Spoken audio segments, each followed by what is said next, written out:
Hello. Hi, Yes. everyone. Reg, I'm okay. Yeah, you can hear me clearly? All right. Okay, that's great. So hello, everyone. Magandang hapon. And I'm so glad to be with you today, albeit virtually, because of course I'm in Hong Kong and you are in the beautiful city of Dumaguete.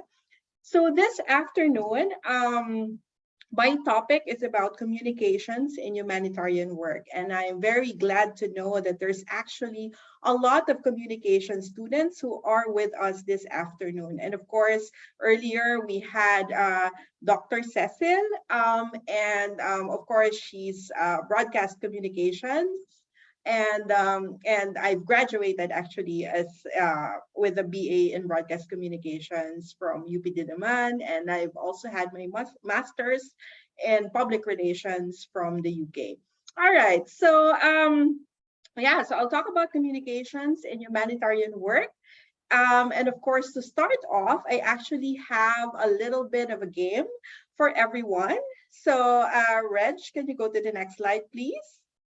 All right. So my game is actually basically just to know, like from your point of view, why is communications important in humanitarian work? And so to do that, I hope that you can use your phones or you can use your computers, and please go to slido.com.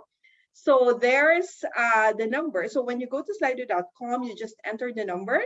So it's 3519352. So yeah, I hope you can go there.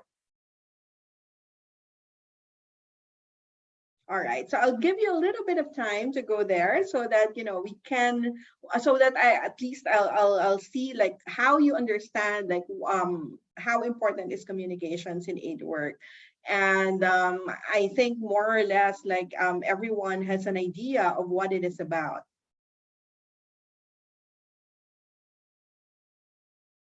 And meanwhile, Reg, can you start switching also to Slido? Okay. Can I just say, Polly, that I'm very Yeah. happy that all of our speakers today are women. I'm so proud. Oh yes, of course, women power, huh? All right, guys, so Reg is switching to Slido so that we will see what you guys have put in there. Yeah, so there's already a few there to tell stories of people affected, for understanding, empathy. Anything else? Yeah, please switch to slido.com. Just key in the number.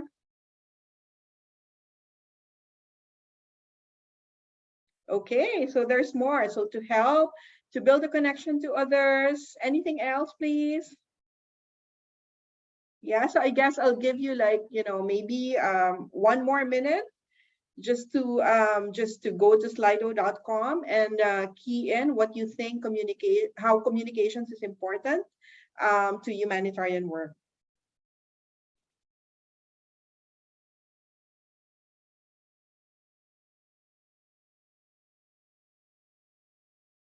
Okay, so I think in case you're having problems just inputting your answer, you just have to go to, you just have to input hash 3519352 on slido.com. So I'll repeat it, it's hash 3519352.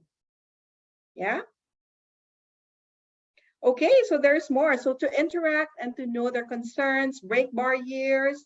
Oh wow, this is really going great.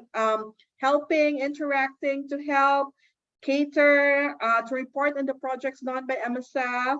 Humans need to communicate to function, to reach a broader audience. Wow, you guys are really good. To connect, uh, to help during calamities. And there's this really big focus on people because we really need to connect to people. It's about being a humanitarian. It's about empathy, to have a deeper meaning in life. Yeah. To provide stories, I would say. For a smooth workflow, yes. And yeah, it's vital, definitely. It's about the work that's being done. It's about understanding.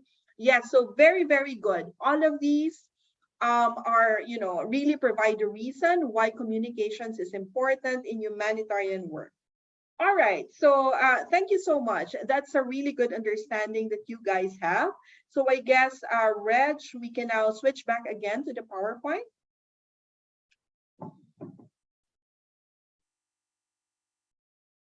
Okay, so next slide, please.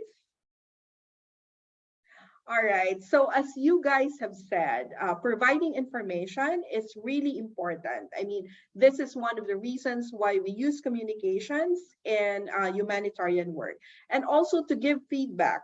To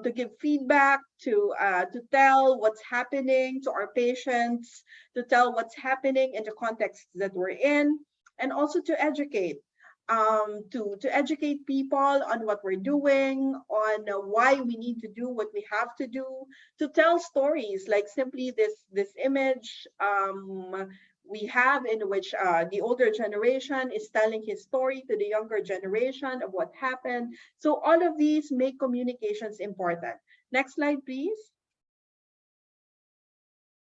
And of course, we also need communications to talk about the realities of what we see in the places where we work.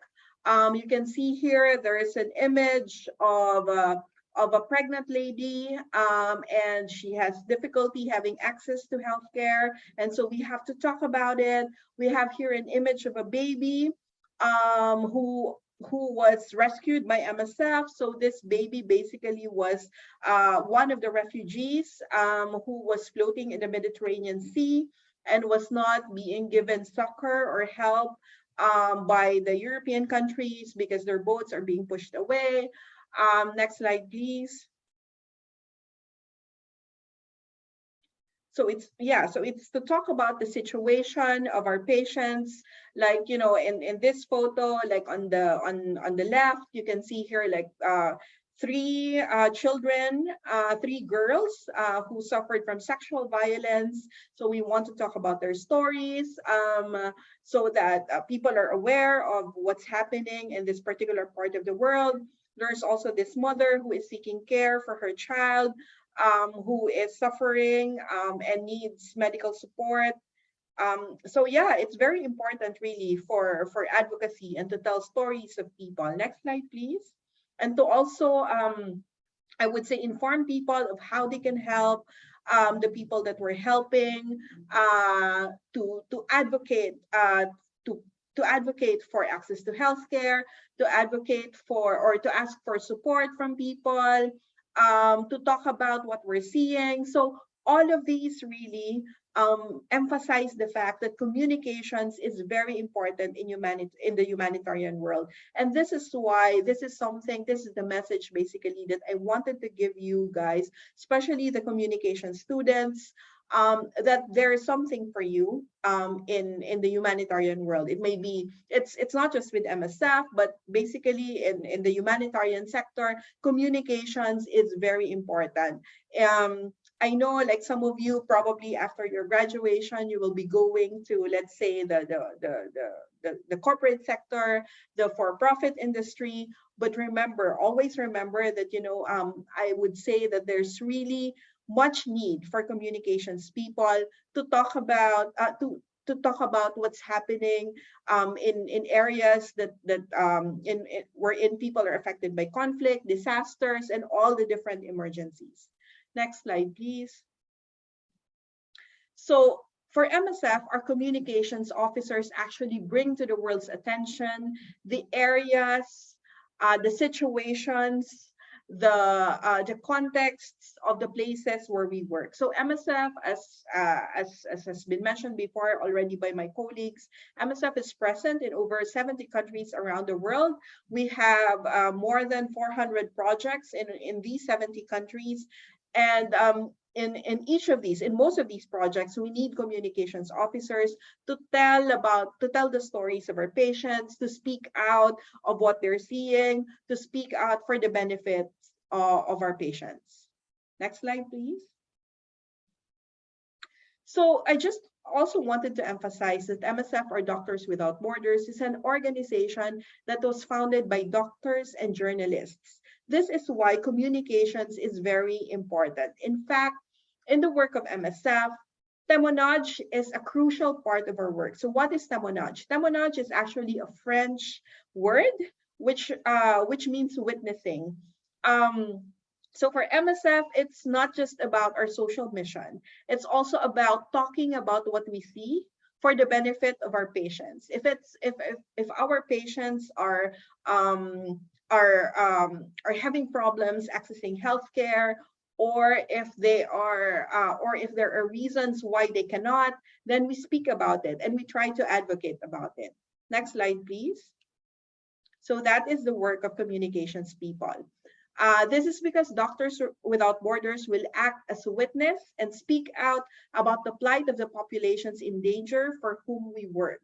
And in doing so, we set out to alleviate human suffering, to protect life and health, and to restore respect for human beings and their fundamental human rights. So please take note of this: respect for human beings and their fundamental human rights. This is because the focus of communications for MSF is all about patient dignity. Technically, we don't care as much about our reputation. What we do care for are our patients. Next slide, please. And this is something that was actually emphasized to me when I worked with MSF in Bangladesh. So I went to Bangladesh as a communications manager for a field communications manager for a certain period of time. Next slide, please. Just to give you like some sort of context, so Bangladesh is where we have the world's largest refugee camp. And it is in Cox's Bazar. So this is the place where in 2017, we have the Rohingya people who came from Myanmar. So they had to flee violence in Myanmar. They were the targets of violence there. And so they had to flee. They went in droves. There is like more than a little bit less than 1 million people actually went to Bangladesh at the time in 2017. They had to flee there, and they were only staying in this particular area in Cox's Bazar, wherein it's not very safe. They were staying in makeshift houses with actually rows and rows of fencing. Because they're not allowed to go out. And so they are vulnerable to serious health risks due to their cramped and overcrowded living conditions, which make them very prone to disease outbreaks. And they are entirely reliant on essential services provided by humanitarian organizations such as MSF. In fact, we are the largest NGO in Cox's Bazar because these Rohingya people, they have very limited access to healthcare. They are stateless.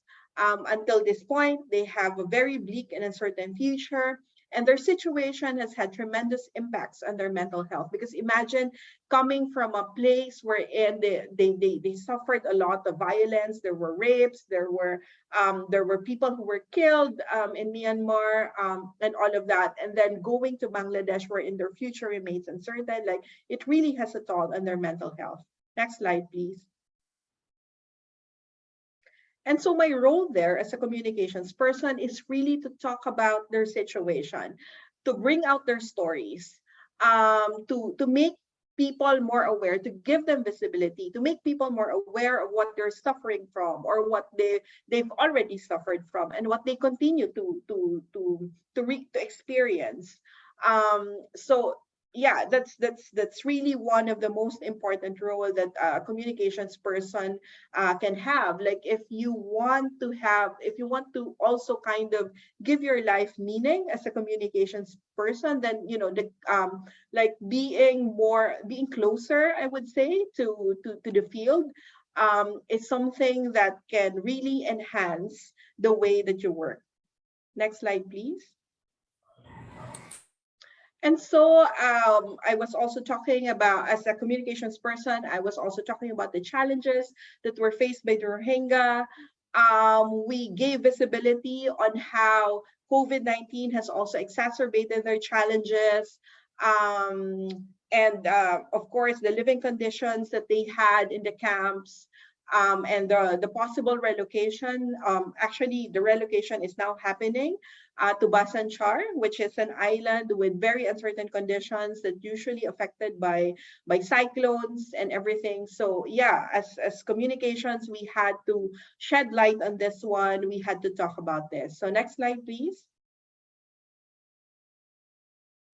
So until this year, 5 years onward after their mass exodus from Bangladesh, so their future remains bleak and uncertain, and as such, we continue to advocate about this. Very recently, actually this year, just last month, that was the 5-year mark of their mass exodus to Bangladesh and also different parts of Southeast Asia, including Malaysia as well as Indonesia, and even India. So so like we had to continue our advocacy on this particular issue, and this is simply just an example of one of the things that we as communications people can do. Next slide, please. And again, as I've already said, the rule of thumb for MSF communications is that our patients are always our focus and priority. And this is something that actually makes me love my job, because you know, MSF doesn't really care. Of course, we still care about our reputation, about the organization. However, our main priority is really our patients. I mean, if we have to suffer a little bit of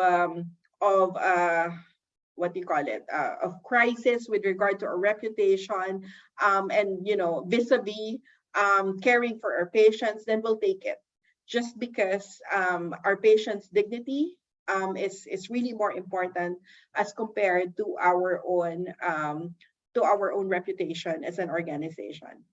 Yeah, next slide, please.